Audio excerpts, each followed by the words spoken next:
Hi everyone, my name is Clara Bloom. I'm your host today. Here we are, live, streaming to all of your homes around the world. I'm the curatorial co-director of the Great Exposure Art, Tech and Policy Days. I'm also the head of the Art and Tech Lab at Open Austria in San Francisco and the president of our European Cluster for the Arts, unique Silicon Valley, the organization behind the grid largely responsible for this wonderful festival. In my previous life though, I was a touring singer and songwriter and pianist. And this is why this panel has gotten me excited for months. It was initially scheduled to be part of this year's South by Southwest conference in Austin, Texas. But on Friday, March 13, it finally dawned on me that we would have to reschedule. So now, half a year later, we reconvene and finally make this fantastic panel discussion happening in the framework of the Ars Electronica AI Meets Music Festival and Exposure. And with me today is the avant-garde of the AI-generated music sphere. As true trailblazers in their fields, all three panelists have been pioneering transformer models that generate music. They will allow us to peek behind the curtain of their process. We'll talk about the models, potential, and limitations, and we'll discuss what AI-generated music means for the future of music creation. And with that, my first panelist is Christine Payne. She's a multimodal team manager and member of the technical staff at OpenAI, a San Francisco-based AI research and development company whose mission is to ensure that artificial generated intelligence benefits all of humanity. She's the author of Muznet and currently working on OpenAI's next transformer model, Jukebox. She's a Stanford-trained physicist, neuroscientist, as well as a classical trained pianist. So truly combining the best of art and science. Welcome, Christine. Thank you so much, Clara. It's great to be here. Thank you so much for joining us. We're extremely excited to have you. So Christine, Muznet is trained to recognize patterns in music, and your transformer model is using the same technology as OpenAI's GPT-2 did to generate language. So I wonder, how do you train a model to understand music? And what are the difference to language? Oh, that's a great question. So as far as the transformers model is concerned, it's just looking for patterns in a sequence of tokens. So as long as you can figure out how to translate the data you have into this sort of sequence, you're good to go. The transformer is happy to train and then generate.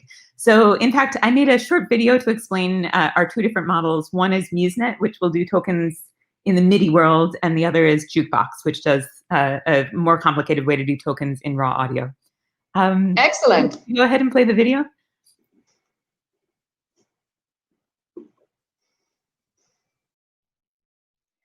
Hi. Thank you so much for having me. I'm excited to talk briefly about two of our recent music models, two different ways to use transformer architectures to generate music. The first is a model called Muznet, which we published about a year and a half ago now, and lives in the world of a MIDI representation of music. This means a representation that's capturing when notes turn on and off, what the pitches are, the volume, what instruments are playing, a very event-based kind of notation. It's very much the way composers think of the world. And the nice thing about it is that it means we're able to capture a fairly long-term musical structure and some of the sort of signature calls and answers and phrases and things that feel very musically satisfying. Our second model, Jukebox, is our more recent model, which we published earlier this spring. And this one actually captures the full raw audio of a sound file. The neat thing about this is that means we're able to reproduce, say, the sound of a great cellist or even a singer's voice. And we get sort of much more the sense of, oh, this sounds like a real pop song. The trade-off there is that it gets much harder to kind of get a very long, coherent musical structure. And I'll play some examples of both so that you'll be able to hear some of that. First, within Muznet, and actually both of these models, we use a transformer architecture we train that architecture first, and then we're able to turn that into a generator. And you may be familiar with doing this already for text. It's the way GPT-3 work and several other text-based applications like that. And so here, the big thing we have to do is we have to figure out how to translate music into a similar kind of sequential notation. And since Muznet is already dealing with MIDI files, this isn't too difficult. And the system I ended up with is here. I always tell Muznet first the composer or the band for the MIDI file. Next, it always sees a token that indicates the set of instruments to expect in that file. In this case, you see here there's a start token because we happen to be at the beginning of the piece. And then we go note by note. So at each moment in time, here, the first moment in time, the lower C turns on, and then the upper C turns on. And then we have a token that tells us to wait a certain amount of time. And then at the next moment in time, that lower C turns off, and the G turns on at a specific volume, and we again wait. And then, of course, the G turns off, and the E turns on. And the nice thing about a notation like this is it's fairly concise. This is what the first minute of the first Chopin ballade looks like. And this is actually a performance by a human pianist. And this notation is capturing all the nuances of timing and of volume and all that sort of thing. So it's a very musical representation.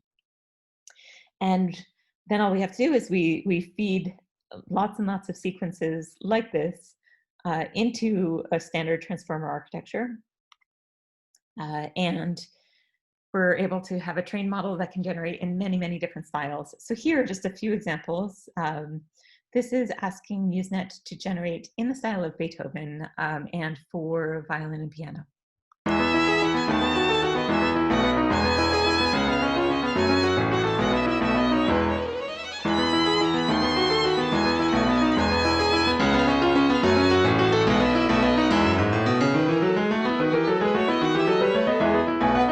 I'll go ahead and cut that off. But here again is the same Muznet model, but now asked to generate jazz.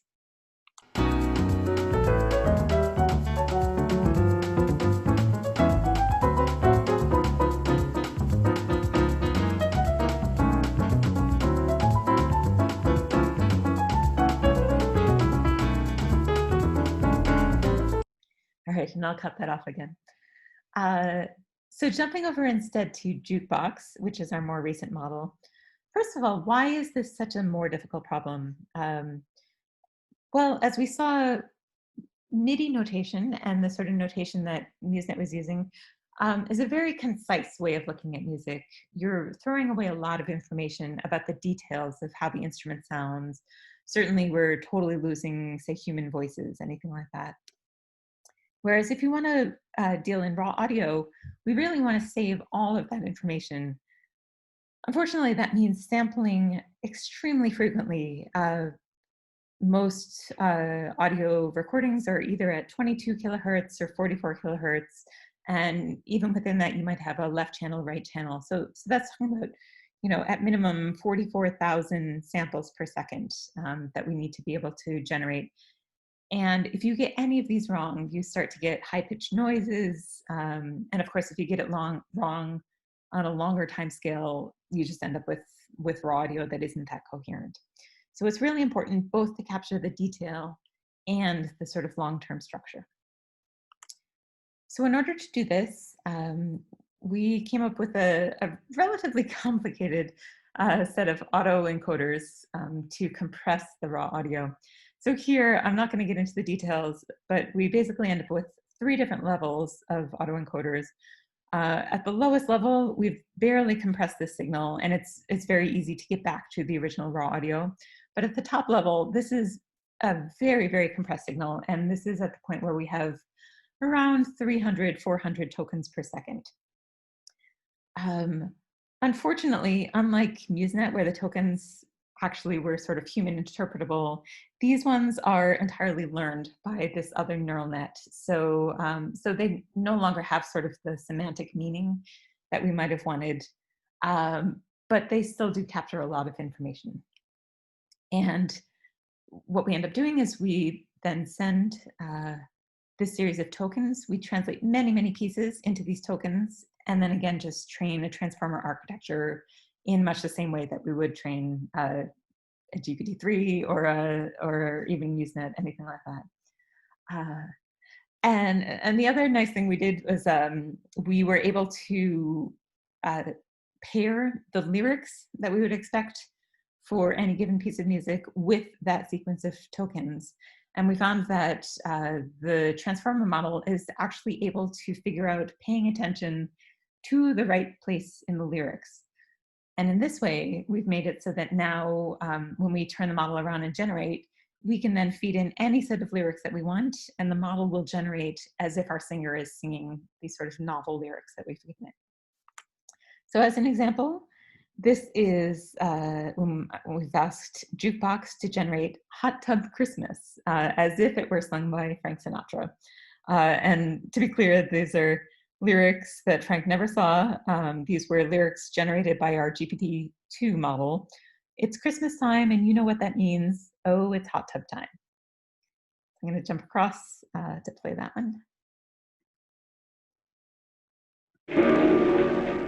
It's Christmas time, and you know what that means.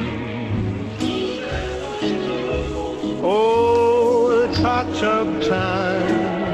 As I like the tree this year, will be in a tub. Oh, it's hot tub time. It's Christmas time. And you know what that means. It's Multimodal time. All right, I'll cut that off, but please do feel free to visit either of our blogs. There's OpenAI.com blog, Muznet, or Jukebox for more information about these models. Thank you so much. Wow, this is fantastic. It's hot tub time. I'm really looking forward to the Christmas album here. Thanks. It was a lot of fun to do. OpenAI. That's fantastic. So we'll talk about this media versus audio approach in a bit once I've welcomed all our panelists. For now, thank you so much, Christine. That was an outstanding presentation. You'll be back in a couple of minutes. And right now, I'd like to welcome our second panelist joining us from Linz, Austria. In fact, from this year's Ars Electronica Festival, sending my love back home. Ali Nikrang is key researcher and artist at the Ars Electronica Future Lab. He also has an academic background in both music and technology as a computer scientist trained at the Johannes Kepler University in Linz and trained composer and classical concert pianist at the Mozarteum in Salzburg.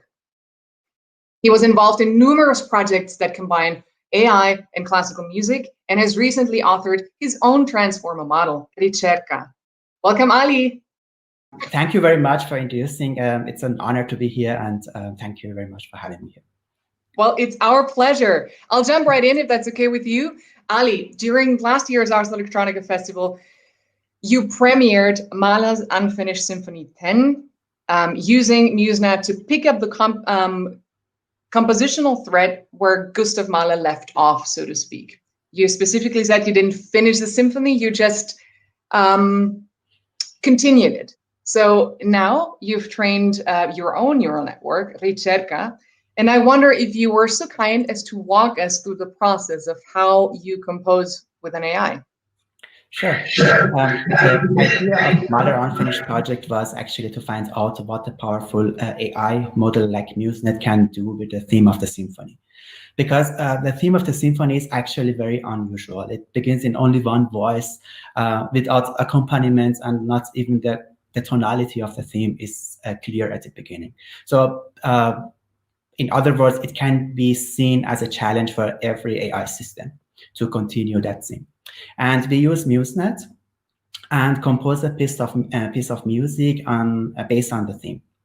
And arrange it for orchestra and perform it with Bruckner Orchestra Linz, which is located here in Linz and is a symphony orchestra. And but maybe I should also add to it that for me, Muznet was the first application that was capable of composing music of such quality that it was really very, very difficult to say if it was composed by an AI system or by a human composer. Maybe experts could do that, but not for everybody. I think it was possible. And it was also the proof that using technologies like transformers or attention mechanism can successfully be used for music generation.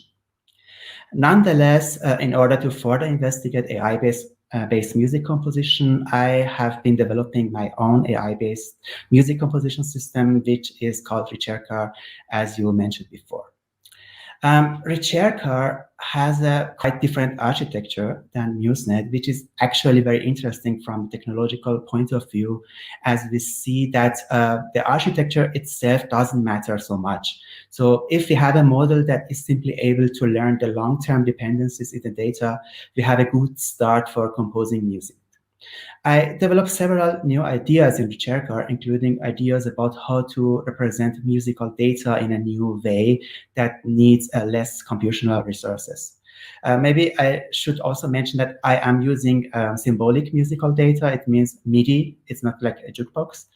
And my focus by developing Recherka was also on how to increase models' awareness of melodies and themes that are occurring again and again with and without variations during the piece.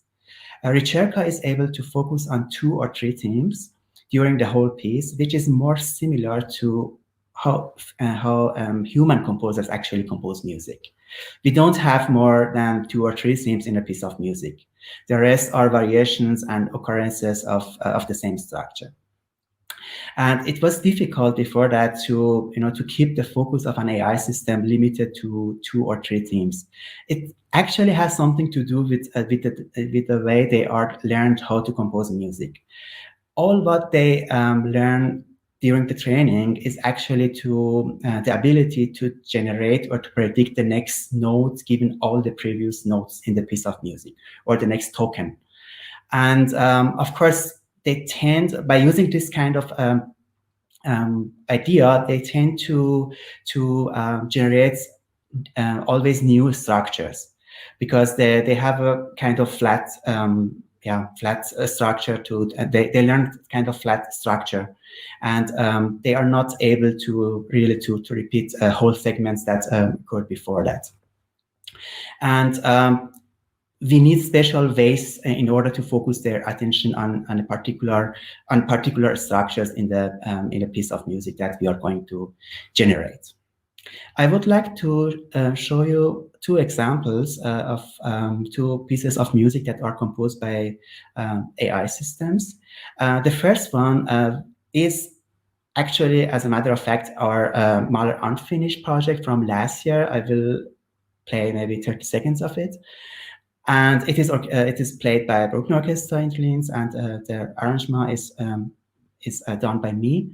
And the next piece is actually generated by Recherka. And I think we can say for both pieces that it is almost impossible or very, very difficult to say that they are composed by AI systems. So let me share my screen with you.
Okay, Ali, this Yes. is breathtaking. Wow. I do remember still how it felt to be in that room while the Bruckner Orchestra was playing, and I was so profoundly moved. It was really a very intense emotional experience. I wonder how this must have felt for you. I mean, seeing your co-composition with an AI in this performed by a world-class orchestra in this setting. Yes. I mean, it's always a strange feeling if you, if you have a piece of music that is composed by an AI system, and you see how powerful this music is, and it's able to trigger emotional responses in you, and you feel some kind of manipulated by an AI system, but on the other hand, you are fascinated of the system. So it's still a strange feeling, actually. It is. We'll talk about that feeling in a second and how you're supposed to react if you encounter a composition by an AI. But for now, I'll introduce our third panelist, and then we'll have an open discussion about all these questions. So thank you, Ali. So for our last and third panelists, I'd like to welcome Lampton Hendrikal, also known as Hanoi. He is an AI research scientist, composer, and cultural technologist. As at Google AI, he co-authored the breakthrough differentiable digital signal processing, short DDSP library, with the Magenta team. He has focused on productionizing audio AI to be more inclusive of musical traditions from around the world, and he's created mind-blowing projects to achieve just that, and we'll talk about them in a minute. Originally from Thailand, Hanoi holds a degree in both applied physics and musical composition from Yale University and a Master of Science from Georgia Tech. Welcome, Hanoi. Hello. It's hey, so Clara. good to have you. Really, really excited to be here too. Thank you very much to Ars Electronica, and thank you all the other panelists for being here and showing some incredible music and machine learning demos. To kick us off and to maybe create some context to your work. During your AI residency at Google Magenta, you're co-authored, as I just said, DDSP, differentiable digital signal processing. In contrast to Muznet and Jukebox, DDSP, much like Jukebox, uses signal processing methods to process audio files instead of MIDI. And this is how you train a neural network.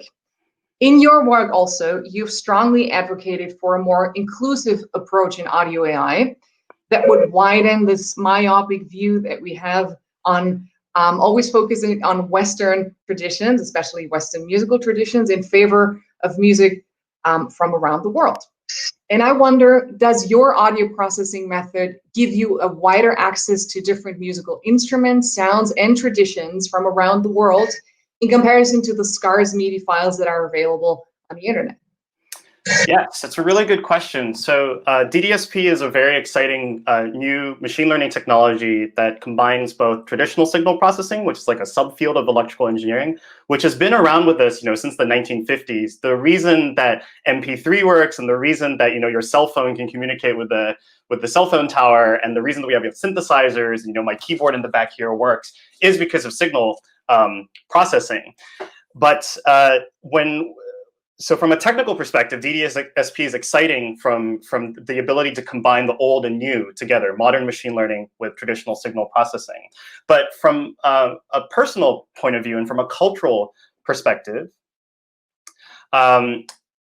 it's exciting because when you're in the audio domain, you're no longer limited by the restrictions of notation or the restrictions of MIDI. You can actually just train on the audio directly, which opens up the ability to train machine learning models on many different kinds of sounds. So we can move beyond just instruments from the Western classical domain, but actually expand machine learning to work with sounds of, for example, animals and nature sounds, which I'll show in a second, but also expand it to musical instruments from other parts of the world, from India, from Thailand, from Southeast Asia, from East Asia, from West Africa, all the way to South Africa.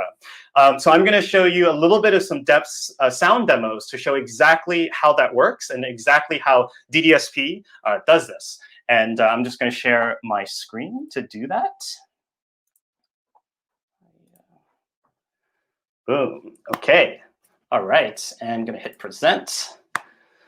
Great. So I'm here representing the Magenta team. Who is Magenta? What is Magenta? Magenta is an open source research project exploring the role of machine learning in the creative process.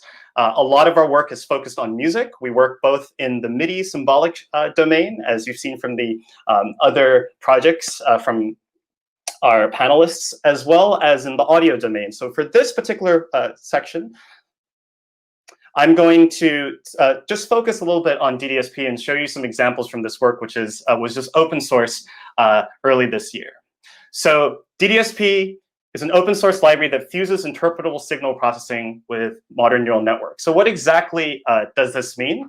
Before we start, let me just show you a video of what it can do.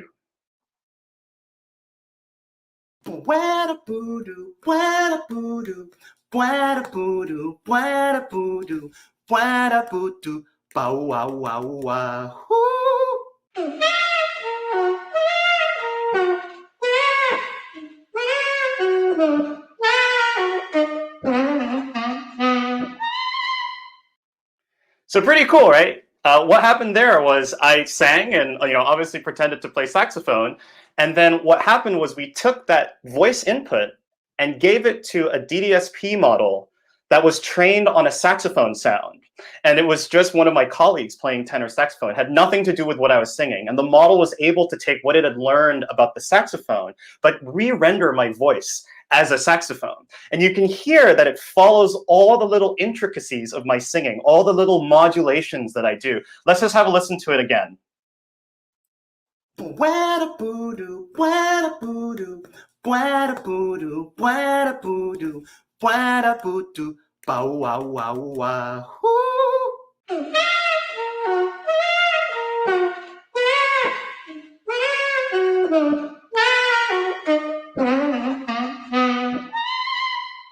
So what's really exciting there is you can actually hear the details of the saxophone being played. I don't know if you can hear it on your end, but you can hear the flaps, you can hear the breathing of the saxophone, which the model has put in. And you can also hear that when I do things like things that are actually kind of hard to do on the instrument, the model is able to break away from the mold of the original instrument and follow exactly what I'm doing and do things that weren't really possible on the original instrument. And how is DDSP able to do this? Well, traditionally, when we're talking about machine learning, we have a deep neural network that renders the audio directly, or renders the output directly. And what we do in DDSP is we actually have a machine learning model that talks to signal processing. And because we're doing this, we're essentially harnessing the best of both winds, essentially. We're harnessing the best of machine learning and developments that have brought all the exciting breakthroughs in all of artificial intelligence in the last 10 years, but we're also leaning and taking the best of signal processing and all the efficiencies and all of the algorithms that have been developed over the last 50 years and putting these two worlds together. I've shown you a musical example. Let me show you where I think DDSP really shines. And this is where we give it a non-musical example.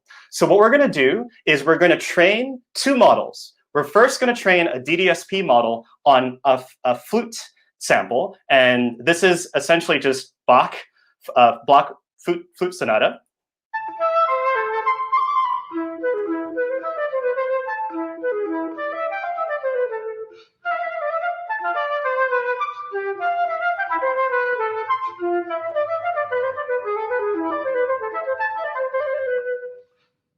Cool. So we train a model on that, and the model learns how to reproduce the flute sound.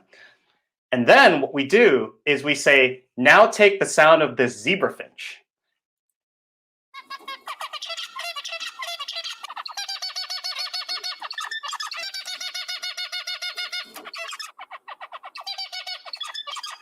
And we're going to ask the model to change the bird into the sound of the flute. And this is what it sounds like.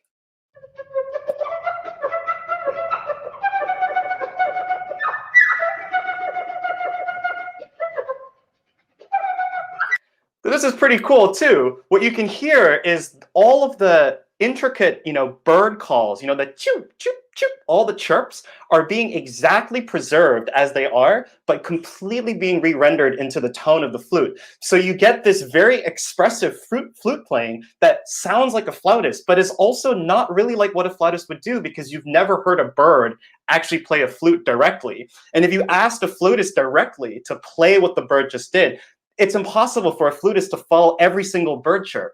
But DDSP models, for example, can take what the bird has done, interpret what the bird is doing, and then re-render it as a flute. I'm going to play you one of my favorite examples where we trained a different DDSP model, but this time on a tenor saxophone. So the data that the machine learning model was trained on sounds like this. So obviously nothing to do with birds.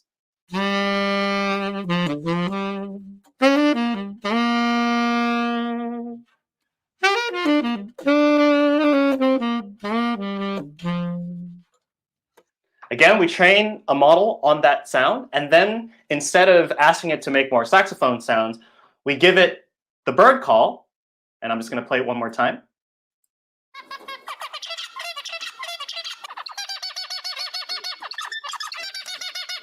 And then we're going to re-render that bird call into a saxophone, and you're going to see that we essentially have instant free jazz improv.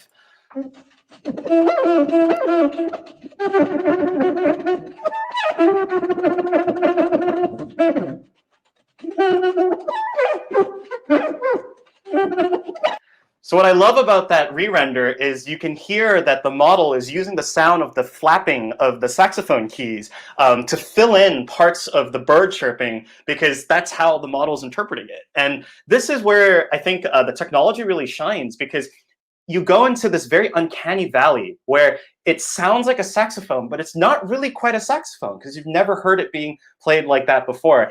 And I think that the ability to be able to cross-pollinate between these different sources is going to be really exciting for the next generation of artistic expression using machine learning. And so why is this, what else makes DDSP exciting? Well, it's very, very fast and lightweight. So the demo that we just showed you there actually just required 10 minutes of saxophone and 10 minutes of flutes to be collected and trained on. So you do not need hours and hours of data to train a DDSP model. It's very, very efficient. And this is because we've taken signal processing and baked in the research that signal processing has done over the last 50 to 60 years. So the data requirements are very small. It's also very fast to train. Each of those models that you heard, the saxophone and the flute model, were each trained in about 2 hours on a single GPU, rather than using days on other machine learning approaches. And it's also really fast to render audio. So about 10 seconds of audio can be computed in about 1 second.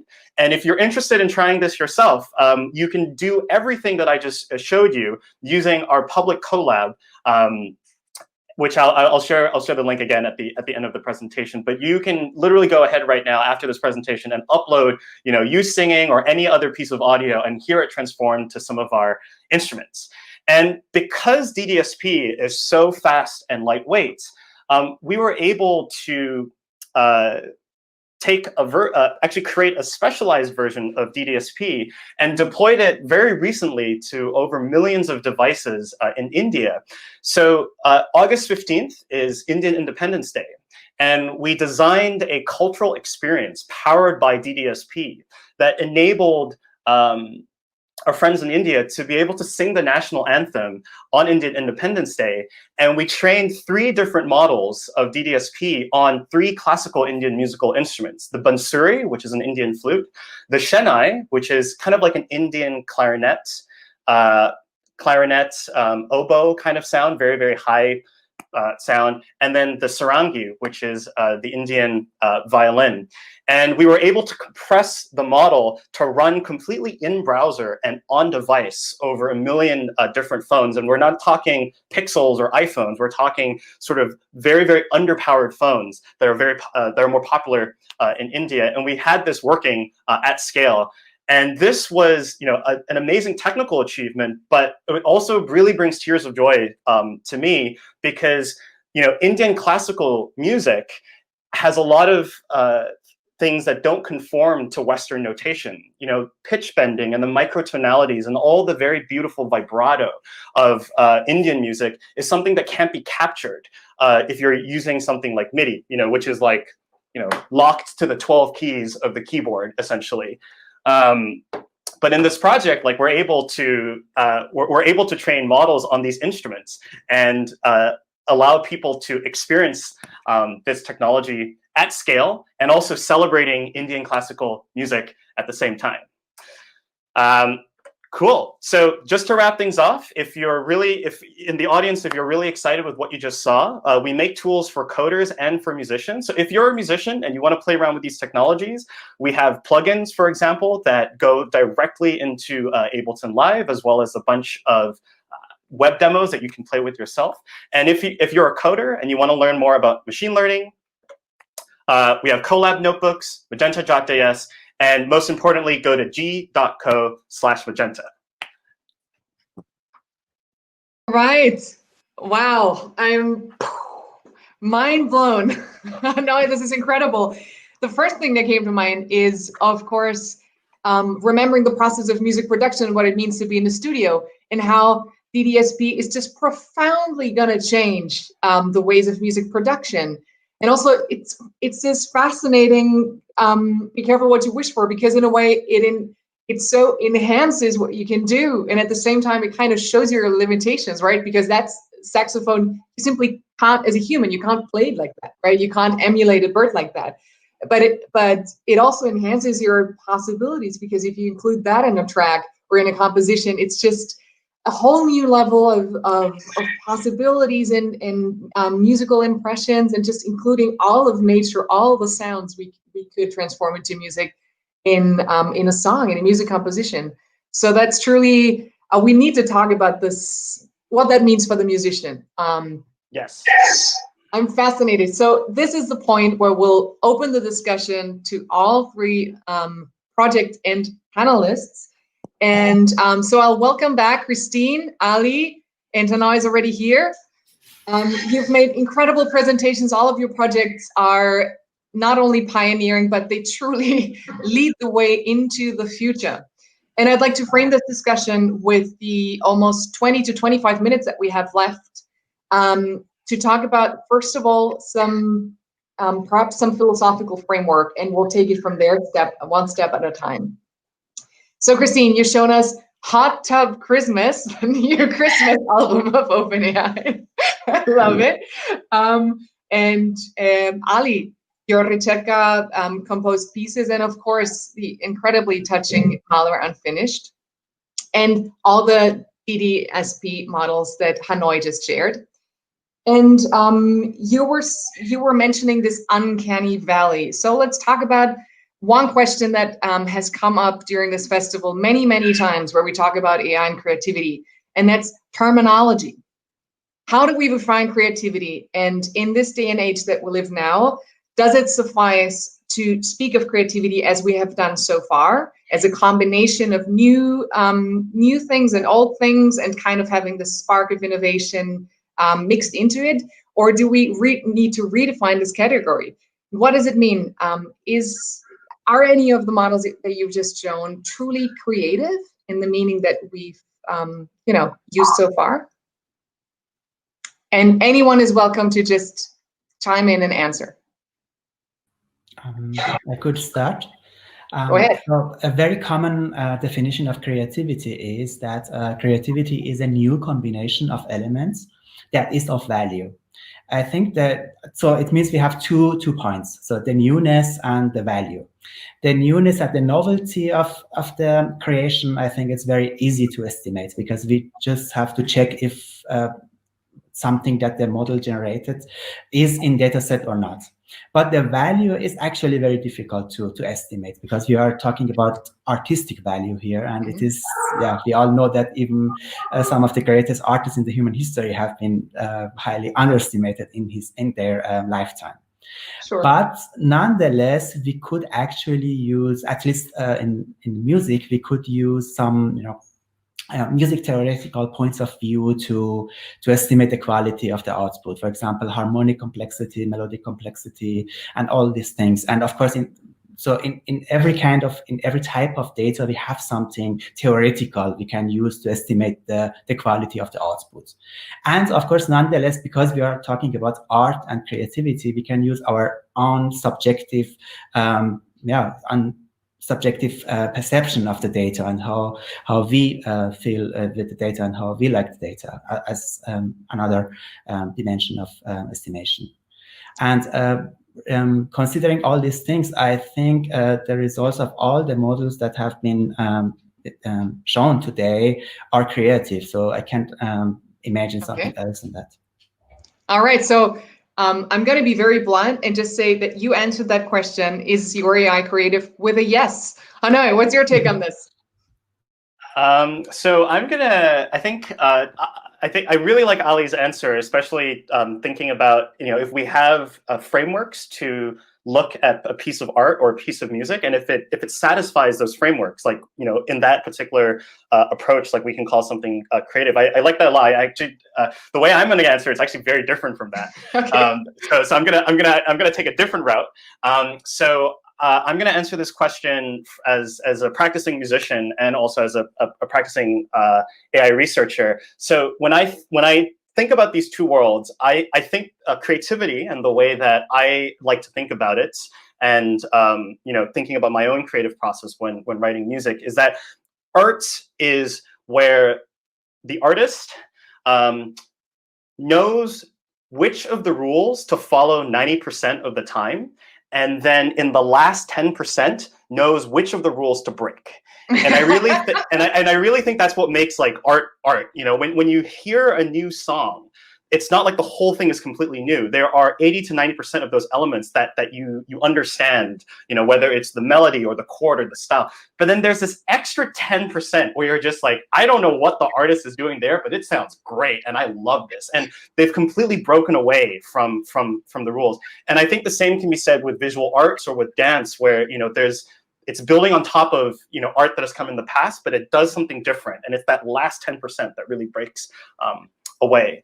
And so from that perspective, when I think about machine learning algorithms, as Christine said, it's very, very good pattern recognition. It's data-driven pattern recognition. And at the end of the day, the machine learning models are trying to optimize and find these patterns.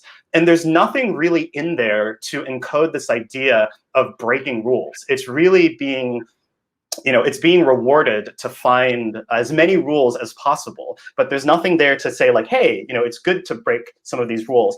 And of course, people can say that you can introduce things like randomness, you can introduce things like, enforcing it to explore a larger parameter space.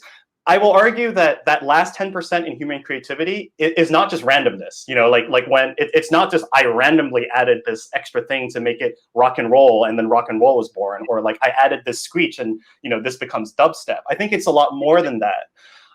And many people will argue that, well, we have machine learning models that can interpolate from, different styles of art. Like it goes from something very cubism to something that looks Renaissance. My argument to that is these machine learning models can only interpolate within the space of data that they've been trained on. But when you think about art that will come in the future, like if you think about the transition from Renaissance to like Cubism, and then if you transition to a completely different country, like think of like Thai mural art, that's not interpolation between different points. That's like a completely different data manifold. And so that jump to a completely different data manifold is something that I think is closer to this last 10% of sort of like, breaking the rules. And so my answer is that I feel like from that perspective, machine learning models as they are right now in 2020 don't have the capability to do that extra 10% yet. They can do the 90%. I don't think they can do the 10% yet. And we would have to wait for whatever comes in the future, to start hitting that 10%. So that's from my perspective. Okay, that's fascinating. I have a couple of follow-up statements here, and then we'll segue to Christine. So the first one would be like the 10%, right? And how humans define creativity. You've made an historic argument, and I'm going to make an historic argument as well. So if creativity is somewhat a mashup of an arsenal of influences and experiences in all of human history that we can draw from, right, as creatives. There's a long history of seeing oneself as a creator as there's a genius called to it. So what are those 10%? How can you quantify them? How much value can you attribute to that, right? But for example, quoting Harold Bloom with the angst of influence, what is truly ever really new? And as we run through time, there's very different answers to that question. Some have said, well, clearly there's a higher power that speaks through the artist. And then we've also come in moments of time to the conclusion that it's really all just recycling and a new mashup of elements that have all been here in one form or another. So I think what is crystal clear in this conversation that we're having right now is that we truly need to think about these terms in a very new light. And it's clearly you're both working on similar things, and your answers come to very different conclusions. So that's fascinating. With that, segueing to Christine, because you've mentioned chaos and how to combine chaos in these models. Because we had another panel discussion on AI and literature where we mentioned GPT-3, and GPT-3 has actually included this chaos component so that the answer that the language process, the natural language processing model gives you when you converse with it will always be slightly different. So in a way, there's this moment of randomness, right? So you can achieve that. Wouldn't you say that then that this act of randomness is in a way kind of creative? And that's a good question. And in some ways, that's to me the most fascinating part when I've seen working with a model like Muznet, or any of these models really, is that I don't know, for me, if I'm playing a Chopin piece, I've played it a million times and I'm so sure of what the next measure is going to be, it's hard for me to imagine it being anything different. Whereas if you put that piece into a model, it's just going to happily generate something else. And then when I listen to it, I'm like, oh yeah, like Chopin could have written that. And it's really fun. And to me, it is kind of creative. And I've seen composers using a model like Muznet to sort of, they'll even like generate it and train the model on their own pieces. So then the model is trying to compose as if it were them. And they kind of like, it's this funny feeling of, you're sort of riffing against kind of your own ideas, but different versions of your own ideas. And in some ways, the fact that the model hasn't totally learned all the rules properly is kind of freeing. But then on the other hand, I do definitely agree with Hanoi's point that, there is, I don't know, to me, there's that element of human creativity, like the first person who said, oh, we don't actually only have to play the notes on the piano, we can like reach inside and pluck the strings. Like Muznet is never going to think to do that. Yeah. But on the other hand, it's not too far off to imagine, like, let's say we have a neural net that's trained not only on MIDI files, but also on all of audio, video, text, interacting with the world, something like that. Like basically the way that we've just seen so much more of the world, you can imagine that maybe there'll be future models that will have what we kind of think of as really creative. Well, it's fascinating. I wanted to continue this discussion forever, but unfortunately we only have 10 more minutes. So it would lend itself that we talk about the future of music now. So I know you've mentioned that you don't think it's science fiction anymore. So right now you wouldn't say that that those algorithms are creative, but in a foreseeable future they will be. And I wonder can we coin then the term of artificial creativity? Do we need to invent a new terminology because creativity is tied to a human agency or to a human producing creative output? And in the long run, so what does it mean for questions like authorship and who owns that music? Like who has truly created it? Given the fact, right? So you used the example of the electric guitar. Do we always, give Fender or Les Paul the rights that they deserved for their contributions to every song? So.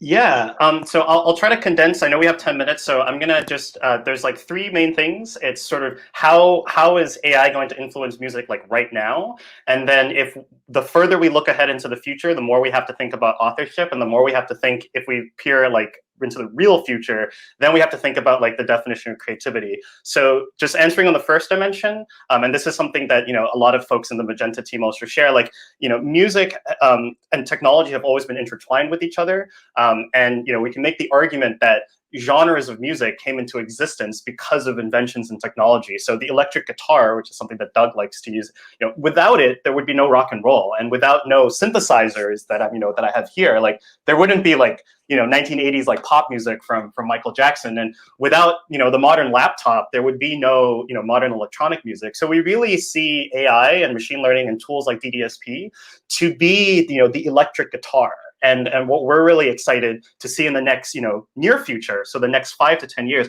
is what kinds of new music can be born from technologies like this, much in the same way that rock and roll was born from guitar. Like, what is this new genre that will be born when you can take birds and, you know, turn them into flutes? Like that's you know, the creative possibilities are endless.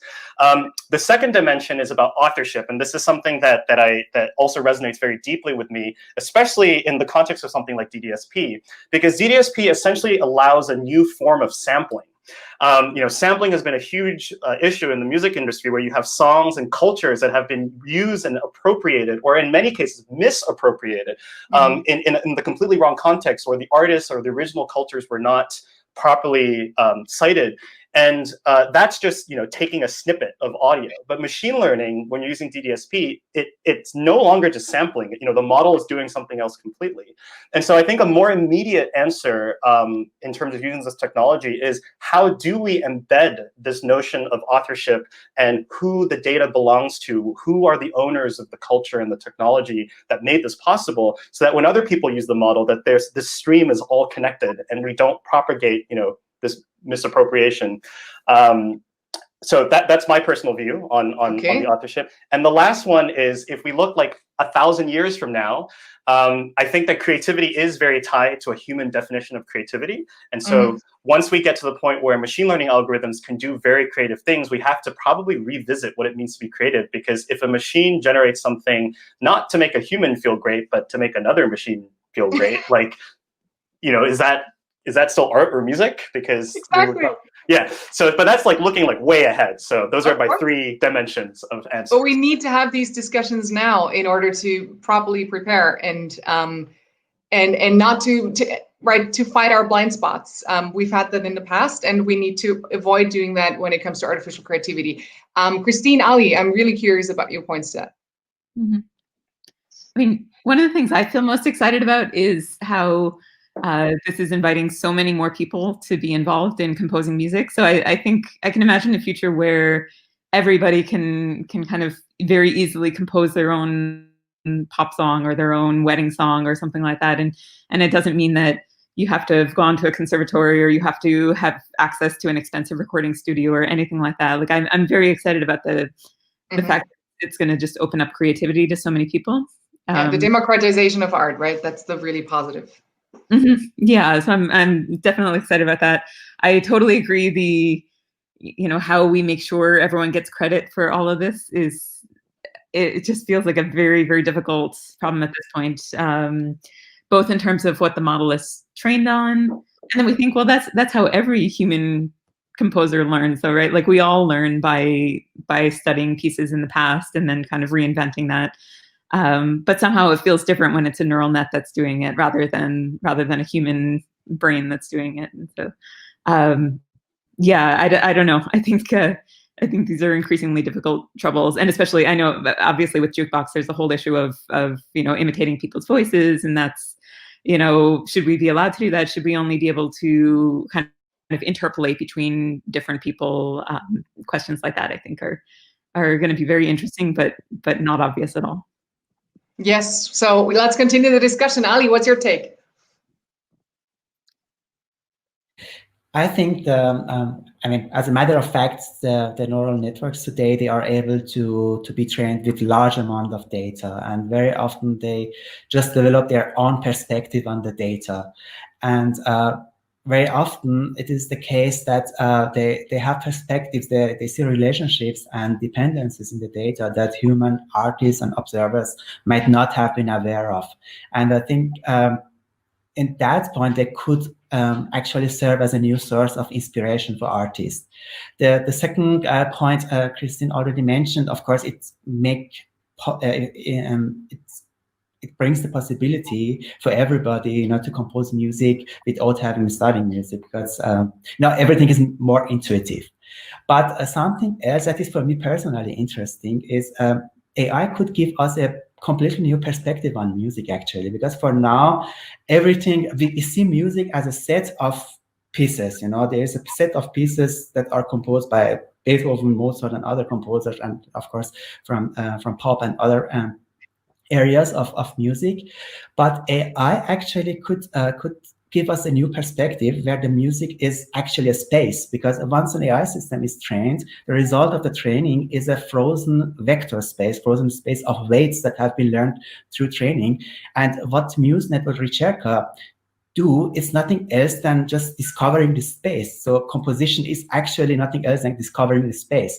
So Muznet, so AI could give us a new perspective of music where we can just discover different paths in music. And if you like a composer, if you have a favorite composer, you can just go to his or her island in this space and walk around. And it doesn't mean that you get something that this artist has already created. You get something new, but nonetheless, you can just go around. So it's like a very, very advanced playlist, so to speak. No, I love that. That's perfect. Well, your comments are so insightful, and I could just pick up every one of them and continue and segue into another whole dimension of questions. But this is a follow-up question, perhaps the last question, and then we have one more Q&A question in the comment section. So I was wondering, normally we always speak about training these models and what they have to learn, and we need to teach them, right? So the question is here, this is a two-way street. What can we learn about music by working with these models and like co-composing with an AI? What does it truly tell us about the nature of music? Perhaps one final statement from each of you.